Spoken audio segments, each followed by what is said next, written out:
అందరికీ నాది ఒకటే వినతి, ఈ నెల 31 శనివారం సాయంత్రం 6 గంటలకు రవీంద్ర భారతిలోని మినీ కాన్ఫరెన్స్లో జరిగే గౌడకంఠం 5వ వార్షికోత్సవ వేడుకకు గౌడజన బాంధవులంతా రాగలరు అని నా యొక్క విన్నపం. నమస్తే, వీతిని స్వాతం, లక్ష్యం సమాజయుత్తం. గౌండ్ల యొక్క కష్టాలను, మరి గౌండ్లు ఏ పరిస్థితుల్లో ఉన్నారు, వాళ్ళందరి ఓర్పులు చేర్పులన్నీ ఒక దగ్గర తీసుకొచ్చి ఒక మ్యాగజైన్గా తయారు చేసి మాసపత్రిక తయారు చేసినటువంటి వ్యక్తి ఈరోజు మనతో ఉన్నారు. వీతి న్యూస్ ఫోకస్ కార్యక్రమంలో గౌడకంఠం మాసపత్రిక మరి ఎడిటర్ అండ్ CEO నోముల సిద్దుగౌడ్ గారు ఉన్నారు. వారిని అడిగి మరి 5 సంవత్సరాలు పూర్తి చేసుకున్న సందర్భంగా మరి ఎలాంటి ఒడిదుడుకులు ఎదుర్కొన్నారు, అసలు మరి ఇంతమందికి ఏం చేసేవారు, ఇటువైపు ఎందుకు వచ్చారు, మునగ విషయాలు వారి మాటల్లో తెలుసుకుందాం. నమస్తే సిద్ధు గారు, ఎలా ఉన్నారు? బాగున్నాను. తెలిసినట్టే గౌడ్లు అంటే దాదాపు కులవృత్తికి దూరం అవుతున్నారు. వీరన్ని కష్టాలు మీరు ఊరు వెళ్ళి తెలుసుకొని ఒక మ్యాగజైన్ రాశారు. అసలు మొదట ఈ మ్యాగజైన్ వైపు మీ యొక్క మనసు ఎలా మళ్ళింది? నా పేరు నోముల సిద్ధయ్య గౌడ్. మాది యాదాద్రి జిల్లా ఆత్మకూరు మండలం పల్లేర్ల గ్రామం. అయితే నేను యూనివర్సిటీలో MA పొలిటికల్ సైన్స్ చేసిన, BEd చేసిన, BLIS చేసిన, 2 సార్లు Group 1 మెయిన్స్ కూడా అటెండ్ చేసిన. Group 1 అయితే Group 1 రాని తరుణంలో నేను జర్నలిజం వైపు అడుగులేసిన. సాక్షి మొట్టమొదటిగా కదా భారీ హంగులతో వస్తున్న క్రమంలో నేను సాక్షి జర్నలిజంలో అడుగుపెట్టాను. అక్కడ నా 9 ఏళ్ళు సర్వీస్ చేయడం జరిగింది. తర్వాత నమస్తే తెలంగాణలో కూడా ఒక 1 ఇయర్ నేను సబ్ ఎడిటర్గా చేసిన. అయితే ఈ సబ్ ఎడిటర్గా కొనసాగుతున్న తరుణంలో ఒక సినిమా డైరెక్టర్ దగ్గర గౌడ్లకు సంబంధించిన ఒక పత్రికని చూసిన. ఆ పత్రికలో గౌడ్ల దీనగాథలు, గౌడ్ల స్థితిగతుల కంటే ఏదో ఎంటర్టైన్మెంట్ వార్తలు కనిపించినాయి.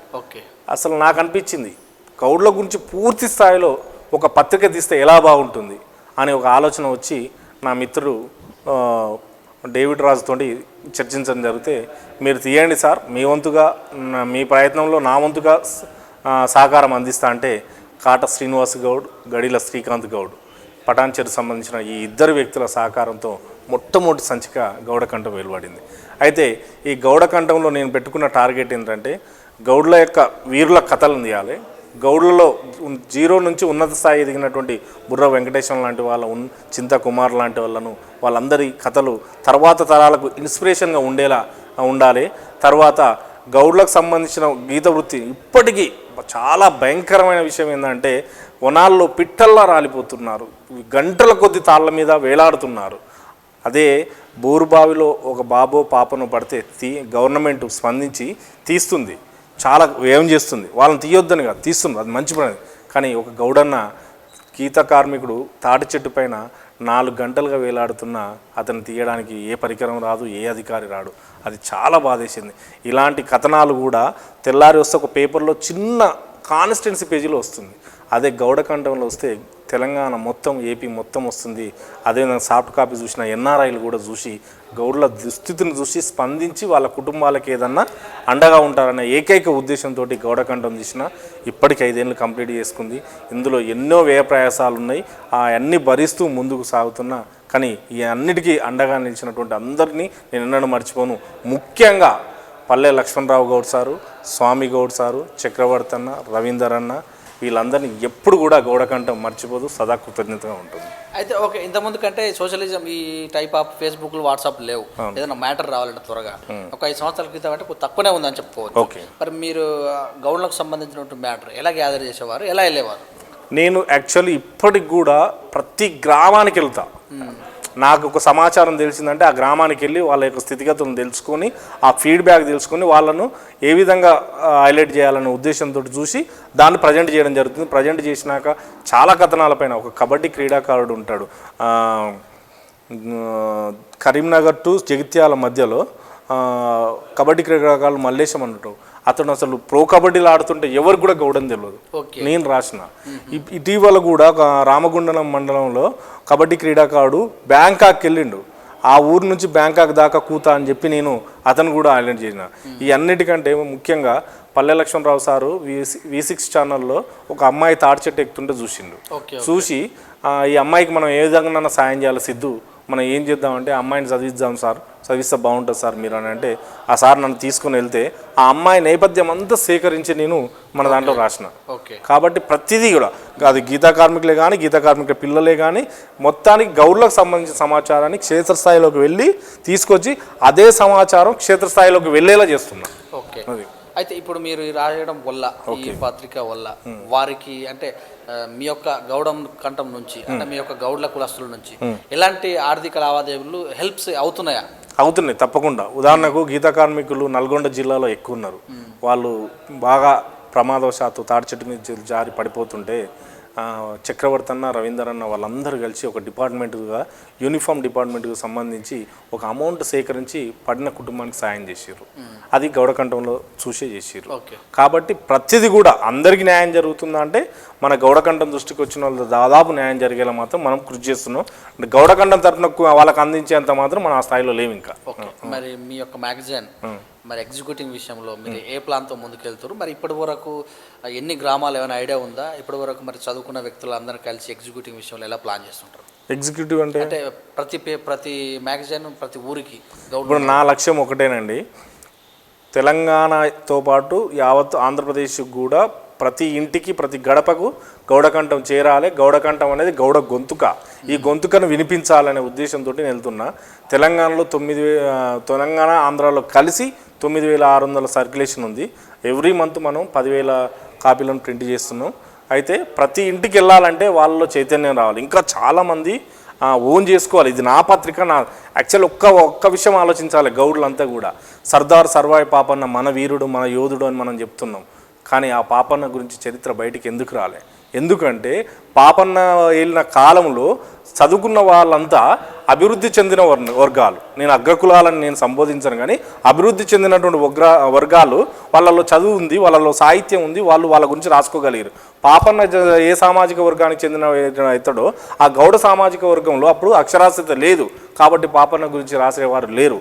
కాబట్టి పాపన్నను కొందరు దొంగగా దోపిడి దొంగగా వర్ణించారు. తర్వాత దొంగ కాదు దొర రాజు అని నిరూపించబడింది. అలాంటి వ్యక్తి గురించి రాయడానికి అప్పుడు ఆ గౌడకంఠం లేదు. ఇప్పుడు ఈ గౌడ్ల గురించి రాయాలంటే ఇప్పుడు ఏవైతే దినపత్రికలు అని చెప్తున్నామో ఏ దినపత్రిక కూడా గౌడ్లకు సపోర్ట్ ఇవ్వదు.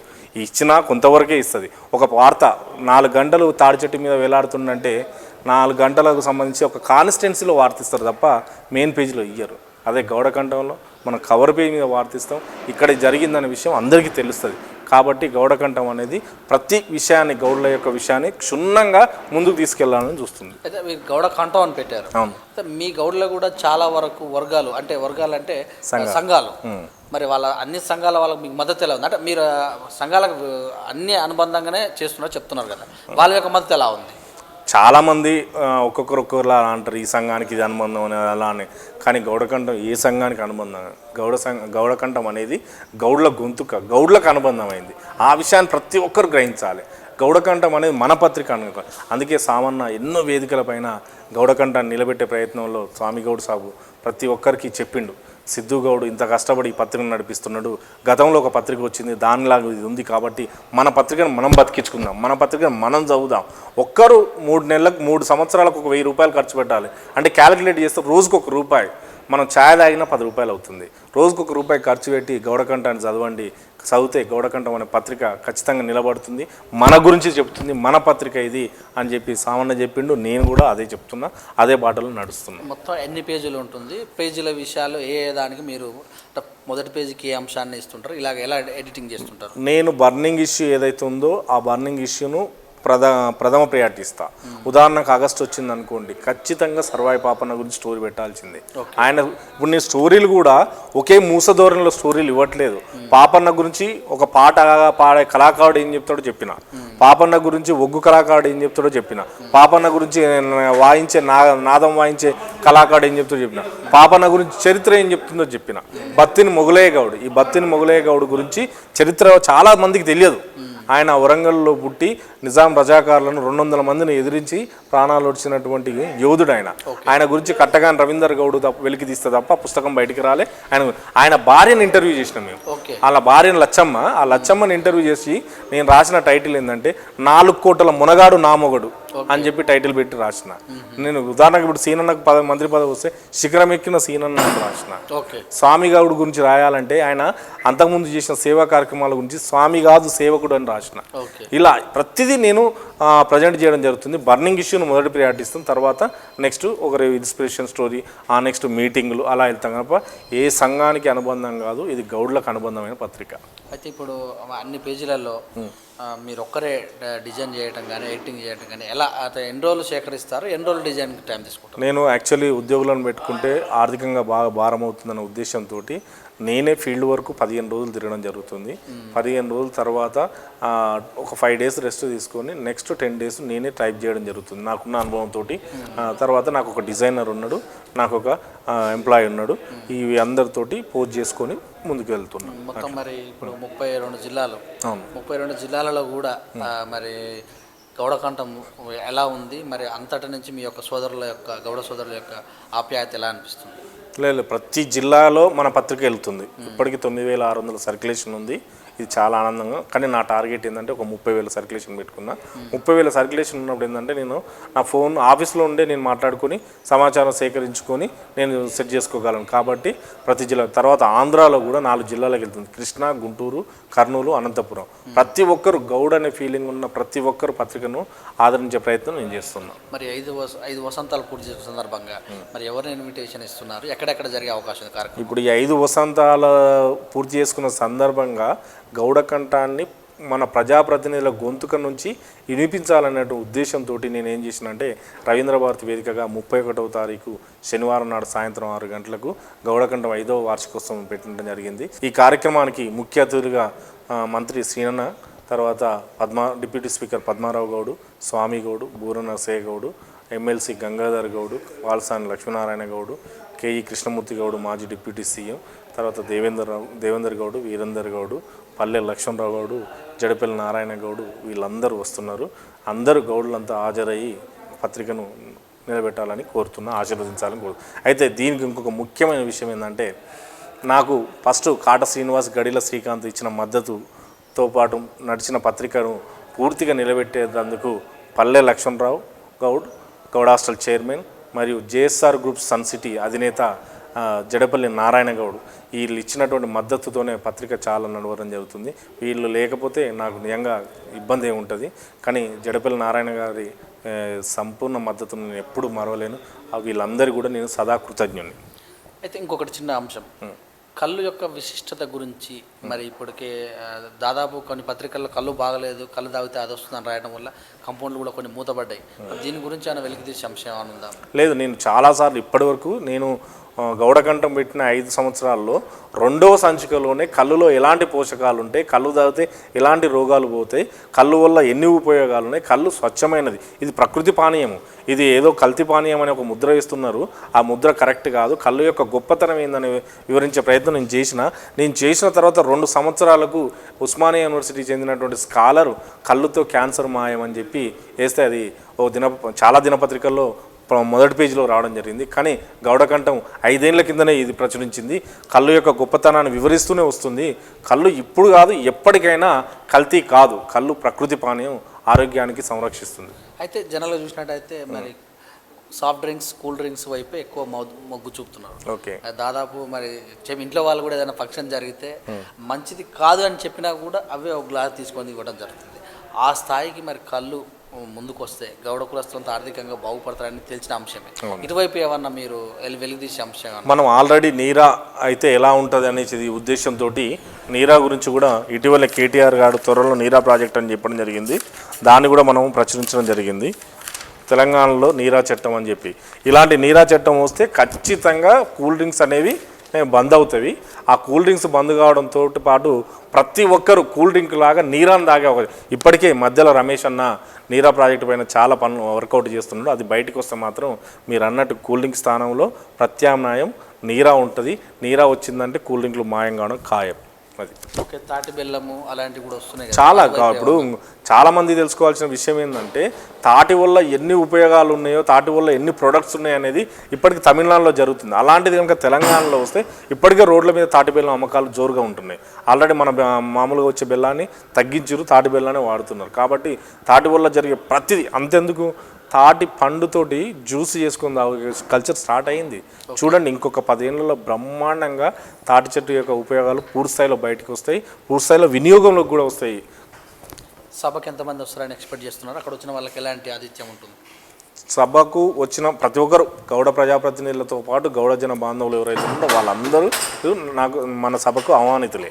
కాకపోతే ఎందరు వస్తారనేది మాత్రం ఇప్పటివరకు ఒక 1000 జనాలు వస్తారని అనుకుంటున్నాం. మనం భారీ ఎత్తున సభ కాదు, కానీ ఈ సమావేశాన్ని పెట్టి గౌడ గొంతుకను ప్రజల్లోకి తీసుకెళ్లాలనే ఉద్దేశంతో పెట్టినాం. వీళ్ళందరూ కూడా వస్తారు సాయంత్రం. వాళ్ళందరికీ అక్కడ ఉన్న భోజన సదుపాయం అలాంటివి అన్నీ ఉంటాయి. తప్పక రండి, ఆశీర్వదించండి, ఆదరించండి.